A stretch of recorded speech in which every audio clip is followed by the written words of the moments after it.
Sveicināti, dārgie kolēģi, kolēģis. Uzrunāju jūs tāpēc, ka esmu pats arī pedagogs, cieši saistīts arī ar teātra mākslu. Nu, un kā jūs redzat, mēs šodien tiekamies kopā ar ilustratori, mākslinieci Silviju Kraģi. Un mēs kopā jums labprāt pastāstītu par lielisku grāmatu, kas nu pat ir iznākusi teātra mākslas pedagogiem, ļoti piemērota. Un šajā video mēs pastāstīsim par šo jauno metodisko līdzekli. Tad 1. un 3. klasē tas ir paredzēts darbam ar šo klašu skolēniem. Bet, kā jūs redzat, mums jau te ir izveidojies viss pilnais komplekts. Super! Tā kā šī arī ir grāmata, kas ir īstenībā ilgi gaidīta. Pie tās esam kopā ar Silviju daudz strādājuši.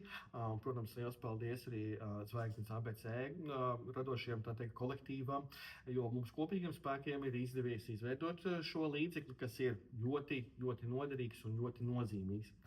Pirmā lieta, ko es gribētu ar to iepazīstinot uzsvērt, ir tas, ka šeit šī grāmata pirmkārt ir piemērota tieši jums kā pedagogiem, ja jūs mācāt teātra mākslu. Bet, kā zināms, 1. un 3. klasē šie mācību temati, šī priekšmeta temati parasti tiek savienoti un mācīti citu priekšmetu ietvaros. Piemēram, latviešu valoda un tā tālāk. Un tāpēc šeit, šajā grāmatā, esam īpaši pacentušies un padomājuši, lai palīdzētu jums, padomājuši par to, kur un kā tieši to varat izmantot arī tad, ja jūs 1. un 3. klasē, teiksim, tieši tādā veidā nemācāt teātra mākslu. Tātad šeit mēs esam devuši dažādas idejas, kas jums ļoti noderēs arī citu mācību priekšmetu ietvaros, ja jums ir šī saikne ar teātra mākslu. Ja 4. un 6. klasē un tātad 6. un 9. klasē tās grāmatiņas ir piemērotas arī, lai tās ņemtu, tā teikt, rokās un ar tām mācītos un strādātu skolēni, un ne tikai pedagogi, tad šis ir domāts tieši jums kā pedagogiem, un to, protams, arī kā otru lietu būtu nepieciešams uzsvērt. Šeit jūs atradīsiet gan ļoti daudzveidīgus vingrinājumus, kas ir tieši pēc mācību priekšmetā vadlīnijām veidoti un atbilst skolu 2030, bet es gribētu arī uzsvērt to, ka šis ir tapis arī Zvaigznes ABC rīkotā konkursa Izglītība Latvijas nākotnē ietvaros. Un tāpēc mums bija liels prieks, ka mēs varējām piedalīties šajā konkursā, gūt šo atbalstu un tā rezultātā arī izdot šo grāmatu. Esmu daudz runājis. Silvijai, protams, kā māksliniecei vārds mazliet vairāk pastāstīt par grāmatā ietvertajām ilustrācijām, bet šeit ir jāpiebilst arī ļoti svarīgi ir tas, ka šī grāmata ir papildināta ar digitālo pielikumu. Un šajā pielikumā jūs varat atrast ļoti noderīgus resursus. Tur ir attēli, kurus jūs varat demonstrēt, teiksim, projekciju formā. Jūs varat arī šo materiālu izdrukāt un izmantot dzīvā tiešā saiknē ar jūsu skolēniem. Tāpēc tas ir ļoti noderīgs materiāls, un tur jūs atradīsiet ko? Šajā papildus materiālā tur ir viss kaut kāds, gan kā praktiski uztaisīt dažādas maskas, tērpus vai rekvizītus, ja?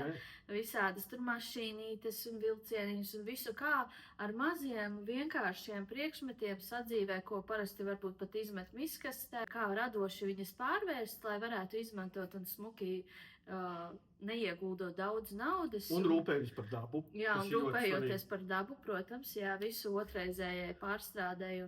Un arī bērni, lai viņi tādi vienkārši, lai paši bērni arī varētu saprast un uztaisīt to visu. Un jums ir dots viss no A līdz Z, tā teikt. Viss, lai jūs varētu kvalitatīvi sagatavot un vadīt mācību stundas, apgūstot šo tematiku, jo gan ilustrācijas, kuras veidojas, ir Silvija, gan manis veidotie apraksti un instrukcijas jums precīzi soli pa solim palīdzēs saprast, kā to visu mācīt, kā ar šīm tēmām strādāt ar bērniem. Un, protams, pirmā tēma, kas mums ir ļoti aktuāla šī sakarā, ir stāstniecība, ir stāsta veidošana, ir prasmes prezentēt savus stāstus, savu fantāzijas tādus darbus. Otrais ir mēs mācāmies strādāt un izmantot, kas ļoti bērnu tādā valodā ir ļoti svarīgs elements, tās ir teātra lelles, un šeit arī ir ļoti tāds labs uzskatas materiāls ietverts par dažādiem leju veidiem, lai vienkārši iedvesmotu, lai pastītos uz šo pasauli kā uz ļoti krāšņu, kolorītu, tādu fantastisku.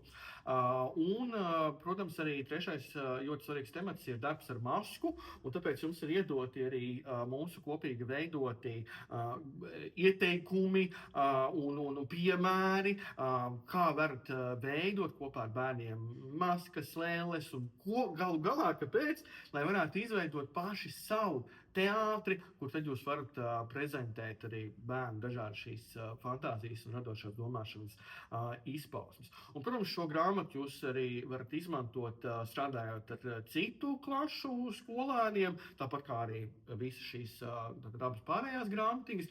Jūs varat smelties šeit iedvesmas, smelties idejas, paņemt to, kas jums personīgi šķiet visnozīmīgākais, to iekļaut, to arī attiecīgi izmantot. Un tāpēc viss nepieciešamais resurss, tā teikt, jūsu lieliskajām, aizraujošajām un arī skolēnus motivējošām mācību stundām ir iekļautas gan šajā grāmatā, gan šajās divās mūsu iepriekšējās tapušās grāmatās. Super! Paldies jums, ka uzklausījāt, un lai jums noderīga šīs grāmatas lietošana!